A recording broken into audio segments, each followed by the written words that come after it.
So, what were my overall thoughts? My first impression. So my initial reaction was excitement, of course, that U2 brought out a new EP. I couldn't wait to dive in and get in. After my first listen, I was thrilled that U2 really delivered as a band on each song. Days of Ash felt very cohesive. Lyrically, there were themes of protest and political outcry. There is a constant theme of political protest, while the music connects to the listener emotionally. And this certainly feels like a new chapter into the career of U2's 50-year career. It feels more like an appetizer before they give us, hopefully, an album. And there were some orgasmic guitar parts throughout. And of course, we could expect nothing less from The Edge. There were parts on the EP that sounded a little oversaturated, but there were times that it had a raw emotion. For the most part, it had balance. But U2 are, they're no strangers to keeping with the times while, leaving their own stamp or their own signature on what they do. I felt that the songs on this EP were more polished than most of the tracks on their previous release, which was Songs of Experience, which was released in 2017. I feel like some of the songs in that album, especially in the beginning and the middle, they kind of sounded like they were still in demo form. Still liked the album, but these songs just sounded more polished. The lyrics sound very mature. It's almost like Bono has reached his Gandalf era with his poetry. There's a lot of wisdom in his words here, and there are other times on the EP where he's carefree, he's comical, he's quirky, and an example of that would be Crushed Like a Coffee Cup in the first song. But the vocal performance was very strong and unstrained. Bono didn't push his range on this EP the way he has done in the past, like Pride in the Name of Love or Every Breaking Wave is a very comfortable range, very direct. As a performer, as an artist, he sounds like he is just sure of himself. And he's in his mid-60s now, he's got to a point now where this is who I am as a performer, these are my strengths. I feel that's how his singing is coming across on this EP. He was always a very powerful singer, very talented frontman, and a very expressionate lyricist throughout the start of his career. There's some great poetry on these songs. I can't wait to hear what Bono might write in 10 or 15 years from now. Like he just sounds like he is becoming older and wiser.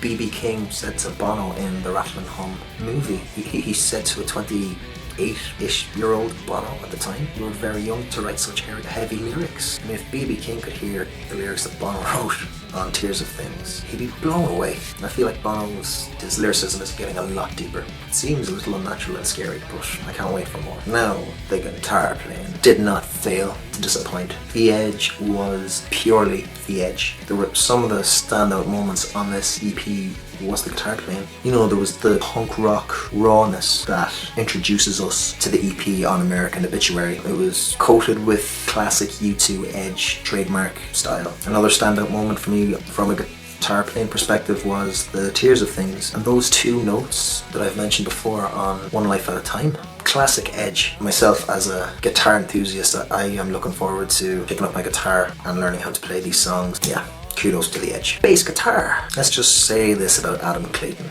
and some of you might agree. Adam Clayton is the sexiest member of the band U2. I'm not wrong. He is one half of the solid concrete foundation of U2's music. It's remarkably on this EP, Adam Clayton's bass playing is the glue that holds the song together, while the guitar drops out for a couple of bars here and there, especially on American Obituary and Song of the Future. My only criticism, this is probably one of my biggest criticisms on the EP, and I mean this in no way disrespectfully towards Adam Clayton. I didn't feel like there were any standout bass lines like New Year's Day or Bullet the Blue Sky or Some Days Are Better Than Others or The Blackout. The bass was very important on this album. I feel like, American Obituary was holding the song together, but maybe they are just holding back for the next release. I think we can expect more standout bass lines on the next release. Drums. Larry, great to have him back. He had a short leave of absence due to surgery and injuries, but he had a remarkable replacement for the Las Vegas Sphere residency, Bram van den Berg. Exceptional drummer, but Larry made his return known on this EP. There were some delicious snare drum sounds on this EP, especially in the lead up to the guitar solo, just the kind of fill into the guitar solo of Tears of Things and One Life at a Time. Larry is back. Larry let loose on Yours Eternally, but I think the strongest song in terms of the rhythm section was Song of the Future. And I'm glad U2 returned with a mostly satisfying EP which left their fans hungry for more. Final verdict. Overall rating, out of 5 stars, I would give this a 3.67. Sorry I did that just now. Okay, look, I'll just talk about why I deducted points, why I didn't give it the full 5 stars. Okay, the obvious, from my perspective, the end of the song One Life at a Time. I felt the end was missing. You know, I said before, when I first heard it, mixed feelings about the song. I like the song. I just thought there was room there for a guitar solo that would just melt your faces off, but I felt it was missing. The first song was good, but I felt that the chorus, it didn't feel like a chorus. It felt more like a pre-chorus. Now, U2 have written better choruses throughout the years. I don't have to name any of them, but yeah, that first song just felt a little incomplete, tad repetitive. Still good. I liked it on my first listen. Didn't love it, but I liked it. I didn't hate it either. And also the last song, Yours Eternally, didn't feel like there was anything new or unique about that song, but it was a healthy collaboration all the same. I'm glad that it happened. Tears of Things and Song of the Future,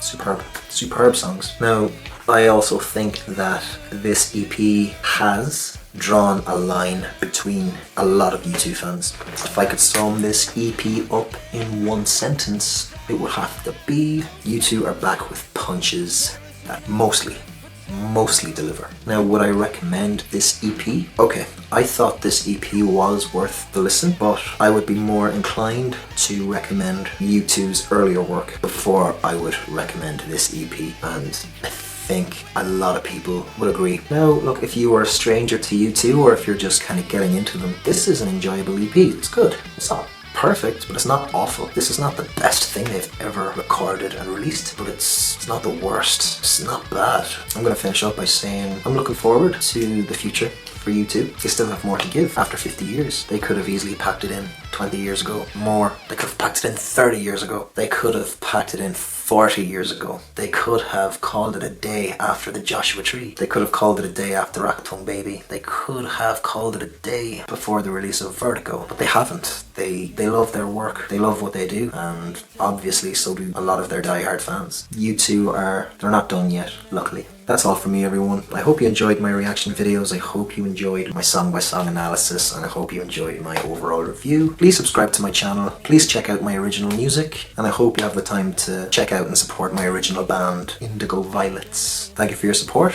and I hope it continues.